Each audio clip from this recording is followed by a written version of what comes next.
এতটুকু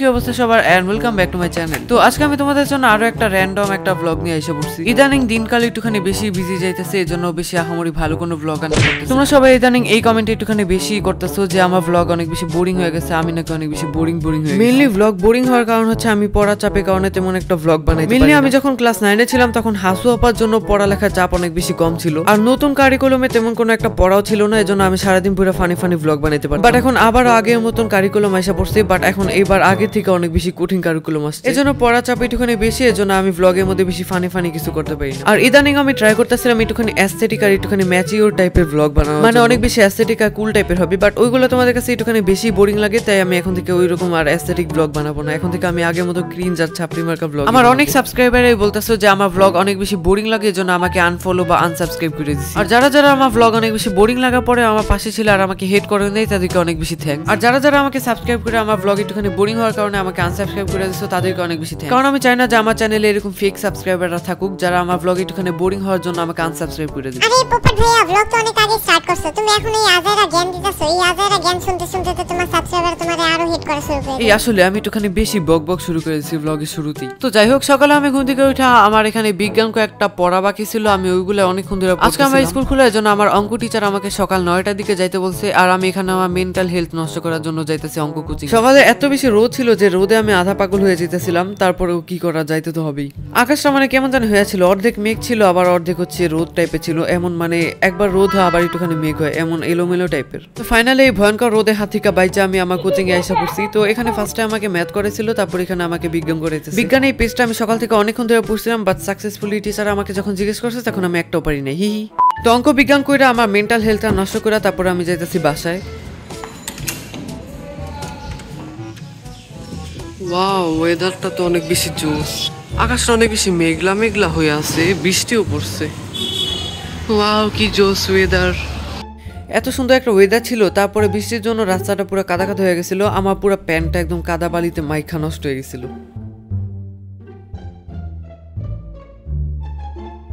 এই রোডটা না আমার কাছে একটুখানি ফানি লাগছে, মানে এক সাইডে হচ্ছে পুরা পানিতে ভিজা, আর এক সাইডে একদম শুকনা, মানে বুঝলাম না বৃষ্টি কি অর্ধেক পড়ে নাই নাকি। তো তারপর আমি বাসায় এসে পড়ছি, বাসা আসার পর এত বেশি মেঘ হয়েছে, মানে চারপাশ পুরো অন্ধকার টাইপের হয়ে আছে। আমি ভাবছিলাম যে স্কুলে যাব,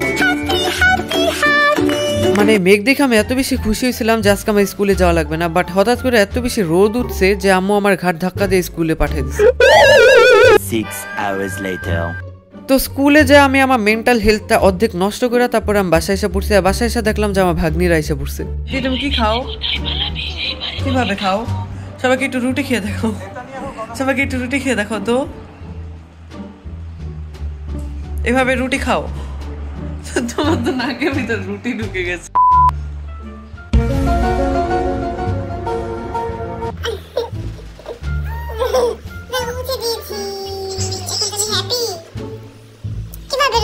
সবাইকে রুটি খেয়ে দেখাও তো, কিভাবে রুটি খাও তুমি পড়ে গেছো। সিরিয়াসলি এখানে আমি আগের মতো ব্লগ বানাও এত বেশি ট্রাই করতেছিলাম, যেমন আগে একটুখানি ফানি বা ক্রিঞ্জ টাইপের আমি ব্লগ বানাইতাম, ওরকম করে ট্রাই করতেছিলাম, যেহেতু তোমাদের ব্লগটা একটুখানি মজার লাগে। বাট তোমাদের কাছে আজকে ব্লগটা কেমন লাগছে কমেন্টে বললো, মানে আগের মতন হয়েছে নাকি বললো। কি করছো আয়াত, তোমার এই অবস্থা কেন? কি মামার মতো?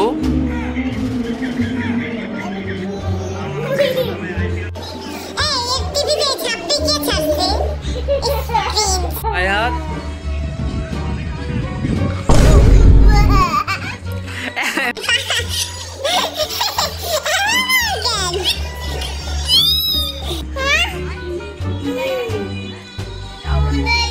কার মতো হয়েছ? মামা কেমন, মামা কেমন?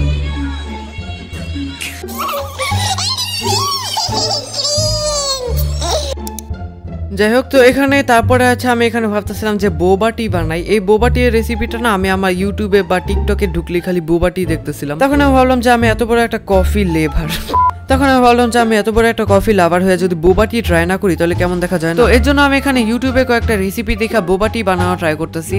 তো এখানে আমি প্রথমে সাবুদানা ভালো মতন ব্লেন্ড করে এরকম গুঁড়া গুঁড়া করে ফেলছি। এমন ভালো মতন এটা ব্লেন্ড হয় নাই, কেমন একটু দানা দানা আছে। চিনিটারও আমি গুঁড়া করছিলাম যেন ভালো। 1 চামচ 2 চামচ দিব নাকি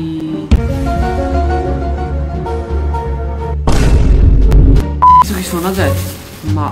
মাইকটা নিয়ে আসি।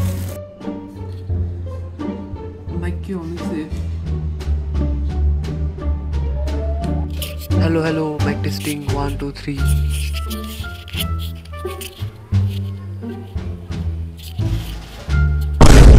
এখানে হলো চিনি আর sabudana, main ingredients cocoa powder. কতটুকু দিব? সাবুদানা আমি কম দিতেছি আর সবকিছু বেশি দিতেছি। কোকো পাউডার এতটুক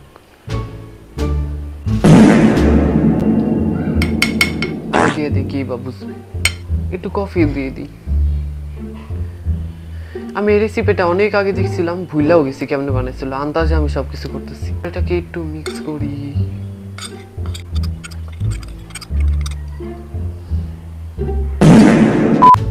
ভালোই তো। পানি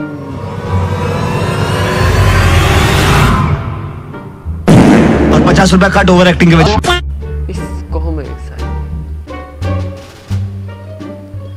আমি কিন্তু হাত ধুয়েছিলাম। হ্যাঁ, তো এরপর হচ্ছে এগুলো আমরা আটা যেভাবে মাখাই না, আমরা তো না, আমাদের আম্মুরা যেভাবে আটা মাখায় ওইভাবে করে আমাদের মাখাইতে হবে। তো এখানে আমি একটু একটু করে পানি দিয়ে মিক্স করতেছিলাম, বাট এক পর্যায়ে না পানিটা একটুখানি কেমনে জানি বেশি হয়ে গেছিল। পরে এগুলো কেমন একটু কাদা কাদা টাইপের হয়ে গেছিল। এই জিনিসটা বানাইতে যে এত বেশি ইরিটেটিং লাগছিল, পরে ভাবছিলাম যে থাক এগুলো বানানো লাগবে না। বাট অনেক কষ্ট করে আমি এরকম অনেকগুলো বল বানাইছি। এগুলো দেখতে একটুখানি কেমন জানি একটু বেশি বড় বড় আর নাড়ুর মতন লাগতেছে না। বোবাটি বানাই, তুমি কি খাবে? কেন তুমি খাবে না? তো এই বোবাটিটা এখানে বানানোর সময় পুরো পার্টটা আমার ভাগ্নি আমার সাথেই ছিল। তো এখানে আমি বোবাটিগুলোকে এরকম গরম পানির মধ্যে দিয়ে দিছি। আমি ফার্স্টে ভাবছিলাম যে এগুলো দেওয়ার পরে পানির সাথে মিক্স হয়ে ভর্তা টাইপের হয়ে যাবে, বাট সাকসেসফুলি এগুলো একদম পারফেক্টলি গোল আকৃতিরই ছিল। এগুলো ছটকায় বটকে কি মানে এগুলো হচ্ছে মানে ছড়ায় পড়ায় যায় নাই। তো এগুলোকে আমাদেরকে 10 থেকে 15 মিনিটের মতন জাল দিতে হবে। আর এটা কিন্তু আমার রেসিপি না, হ্যাঁ, এটা কিন্তু আমি এগুলা ইউটিউব বা টিকটকে এরকম অনেকজনের রেসিপি দেখে ট্রাই করতেছি। অফ, তাই না? বলো বোবাটি ready. Hello guys, welcome. Hi, এমন করো কেন?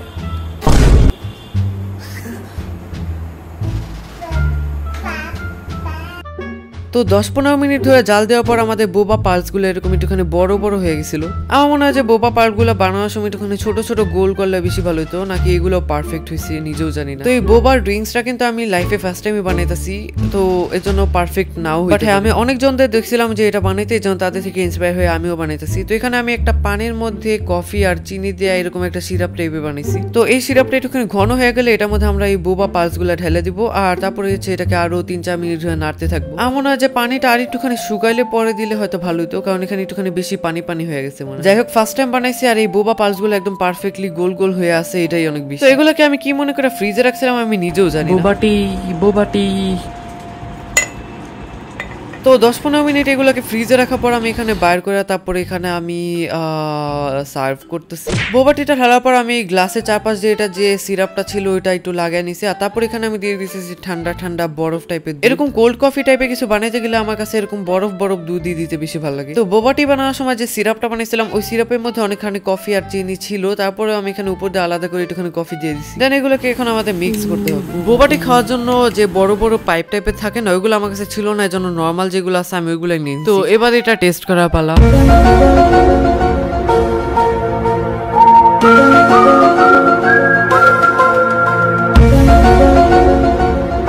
আমি এটা খাওয়ার পর বুঝতেছিলাম না যে এটা টেস্টটা কেমন আসলে। তারপরে মনে হলো যে চিনি একটুখানি কম, বলে মনে হইতেছিল চিনি একটুখানি কম, এর জন্য আমি এখানে আরো 1 চামচ চিনি দিয়ে দিছি, আর তারপরে এটাকে মিক্স করতেছি। তো এই কফিটা তো মেইনলি খাইতে মজাই লাগতেছিল, নর্মাল যেমন হয় ওটা, বাট এবার হচ্ছে আমাদের এই বোবা পালটা খাওয়ার পালা।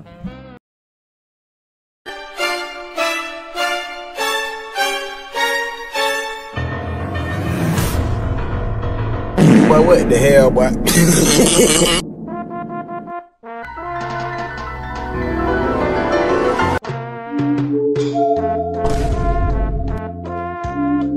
ভাই এটা টেস্টটা এত বেশি বিশ্রী ছিল, একটুখানি স্বাদ বাড়ানোর জন্য ভাবলাম একটুখানি কোকো পাউডারও দিয়ে দিই।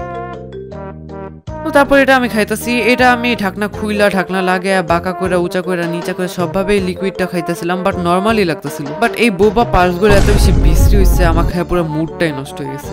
তোমরা যারা যারা এতক্ষণ ধরে ভাবতেছিলা ওয়াও রিফাত ভাই বানাইতেছে, তাহলে আমিও বাসায় বানায় ট্রাই করবো, বাট তারা এখনই স্যাড হয়ে যায়, কারণ এটা এত বেশি বিশ্রী ছিল। হয়তো আমি ভালো মতন বানাইতে পারি নাই, বাট আমার কাছে পার্সোনালি ভালো লাগে নাই, পুরো বিশ্রী, আমার খায় বমি এসে পড়ছিল পুরো।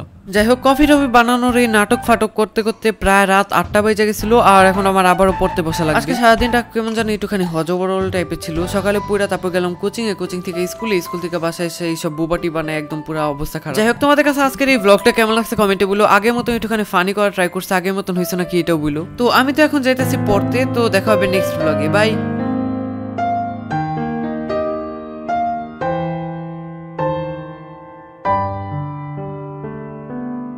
어젯밤과 함께 떠나갔던 안개는 나를 전혀 바라보지 않잖아. 우리 둘 사이 관계는 깊지 않아, 관계는 깊지 않아 보이는 거 알잖아.